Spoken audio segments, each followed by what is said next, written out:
What would you differently to Mark McGowan with relation to the COVID crisis that we're in? Yeah, well, the Premier's done a good job in managing COVID, and I've said that on the record numerous times, not that the media ever report that. Yeah. And we were very cooperative with the government during COVID in bringing through legislation very, very rapidly. Normally legislation can take months to get through, where there's a process, it gets read in, it has to sit for 3 weeks so that people can get briefed on it, engage with stakeholders, and then it comes in and gets debated in different stages. And there's time allocations to each of the stages. So usually the quickest you can get anything through is in about three sitting weeks, maybe 5 sitting weeks. We got legislation through in 1 day. Oh, cool. By cooperating with the government. And that was to protect people from being evicted, to protect business tenants from being evicted if they couldn't pay their rent because of lockdown, introduce the laws around lockdown that basically allow police to give people a quarantine direction. All of those things that have helped to keep us safe. Like, we supported 100% through the Parliament, didn't delay it at all, probably didn't debate it as thoroughly as we'd have liked to, but we knew that there was an emergency unfolding and we just needed to be cooperative with the government. So we did that. Yeah. Oh, cool. Yeah, so, and, we've said many, many times, and we'll say it till we're blue in the face, we would be taking the same health advice and acting on the same health advice. Yeah. He has done a good job, and I acknowledge that. I think it's important going into the election, though, that people understand, in our parliamentary democracy, there's 59 seats in the lower house, and currently Labor hold 41. Yep. The Liberals hold 13 and the Nationals hold 6. Right. I think that's right. We might hold 12, the Nationals 6. So if the pendulum doesn't swing back a little bit, it may be that the government gains even more seats, in which case there might not be an opposition. Right. And that's not a good thing for any, and I'm not saying this is a bad government or anything like that, but it's not a good thing for any government to not have an opposition to hold them to account. It's a bit too much power for any one group. Yeah, so that's why this is a bit critical, this election coming up. Yeah. But we've put some good policies together and some policies that the government's kind of responded to as well and matched, which is nice. Yeah. So hopefully some good things will come of it. And the next question is about that economic plan. Yeah. You can see it better than I can from that angle. And we produced a policy that we announced last week around clean energy jobs, a new economy in clean energy, creating new up to 200,000 new jobs, because our young people, when the work dried up in Western Australia, our young people could go to Victoria or New South Wales or South Australia or Queensland.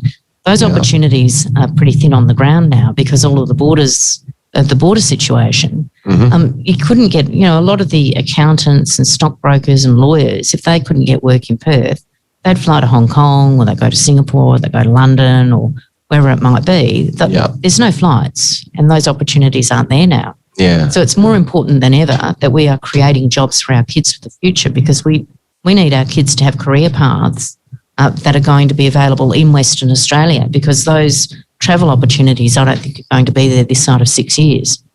Yeah. So this is our opportunity to take advantage of that. So we announced a $200 million package to train up 20,000 apprentices and trainees. And that's all designed around finding, where's the new work going to come from? Yeah. Where are the gaps in our economy that used to be filled by workers that would fly in from other places? And how do we train up our own people to fill those gaps? Yeah. So that's what that policy was all about. Yeah. And as an environmentalist, the idea of politicians talking about clean energy solutions, very exciting to me. Yeah, well, our energy sector is just so dysfunctional and our bills are so expensive. And they're expensive because we've got archaic old systems in place. If you introduce choice into the energy market, which is one of our big policies, not selling Western power or any of that choice. Yeah. So that you open up and allow green energy providers to come in and compete. It'll drive the cost of energy down and create new jobs, clean jobs. We've got the best environment in the world to be able to be looking at those new power sources. Yeah, cool. Yeah. What's not to love about that? Yeah, well, we're pretty excited about it. Cool.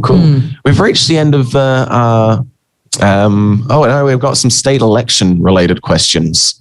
So we've just spoken about what your priorities are for the election, really. And within the first few months of winning office, assuming that you won office, what would be some of the things that you would like to achieve? We would be going directly down a pathway to put in place that clean energy plan. That would be the first thing. Yeah. Working with business and industry to get the 20,000 apprentices and trainees up. Yep. Would be the next thing. Implementing that mental health plan, definitely top priority. So, that all that's missing is the funding allocation to the not-for-profit sectors that provide the peer-supported programs, the mentoring support, the community-supported programs, the step-up, step-down facilities, all of those things that keep our people out of tertiary hospitals when they've got mental health issues. That's a big priority, and the sooner we get that on board, the better. I noticed the government announced a similar commitment around mental health, which is really good news for the sector. Yeah. So if we win government, we'll be putting it in place. If we don't win government, we'll be holding them to account to getting that actually happening and off the ground. Yeah, we can. There's a lot of support for those people who are finding themselves suddenly unemployed. Well, our package also provides supported accommodation. Yeah. For a lot of people with mental health issues, you might not have a consistent income, for example, if there's gaps in your treatment cycle and those sorts of things.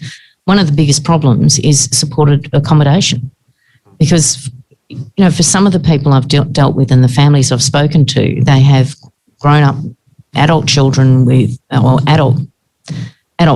suppose they are, with mental health issues that preclude them from working. Yeah. But also their life skills aren't appropriate necessarily to hold on to a private rental, for example. Yeah. They may not be able to cook for themselves necessarily. They might not be able to clean up after themselves because, they actually need support and in-house training to work out how you run a household. Yeah.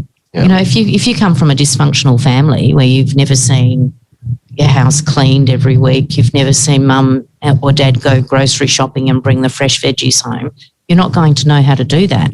Mm-hmm. And that's a big gap that's missing for a whole bunch of people out there is having some supported care so that, you understand what your responsibilities are, you can build on your skill set, and hopefully get job ready.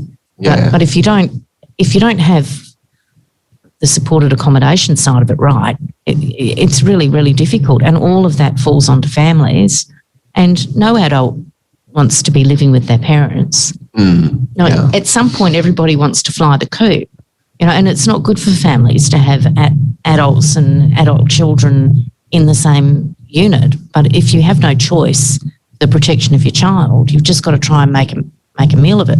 Yeah. It just doesn't work. Fair enough. That's a big gap. Yeah. Very big gap. Fair enough. Good. All right, so now we have reached the end of those choices. I think you've pretty much covered everything politically that I had written down that I was wanting to talk about. I thought since we're talking more personal stuff, so I drift away from the hard-hitting politics stuff, what kind of TV are you into at the moment?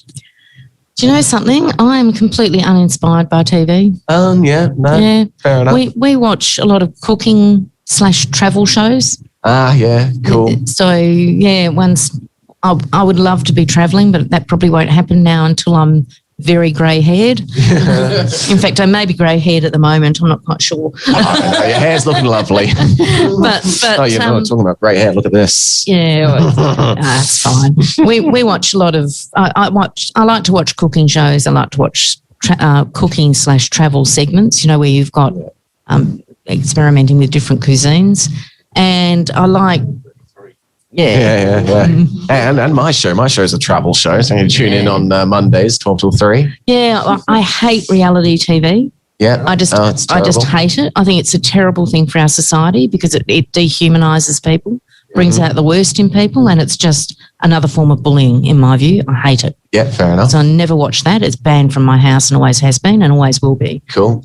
Yeah, I'm a Trek head myself, so I pretty much watch Star Trek and then everything else falls to the wayside. Yeah, I like watching Star Wars and Lord of the Rings and those sorts of films, but my partner hates it. So I tend to binge on that with the kids sometimes. Cool. And I love I like Bond movies. Oh, cool. Yeah, so they have the right mix of completely irrational, phantasmical action. Yeah. Heroes that never fail and bad guys who have no depth to them. They're just bad. And I will always watch a Jackie Chan movie. Oh, woman after my heart. Star Wars and Jackie Chan. Yeah. I know, I'm a strange woman, but I do like, I like humour. Oh, yeah, it's great. No, I did stand-up comedy for 2 years. Like, humour's the best. Yeah. So when you can travel, where do you think you might go next? On my bucket list, like number 1 and 2 and 3 are Corsica and Sardinia. Okay. And southern Italy and France. Oh, brilliant. I've never been there. Steeped in history. Yeah, well, I worked for Qantas for a long time. At my time at Qantas, I've been to bits of the UK. Mm-hmm. I've seen quite a bit of the US, lots of Asia and lots of Australia. Yeah. And I've been to New Zealand a couple of times, but I haven't actually spent much time in Europe. And my partner is of Polish descent. So I'd love to get to Poland as well. But yeah, first cab off the rank, Corsica, Sardinia and south of Italy. I'd just love to go there. Oh, cool. Brilliant.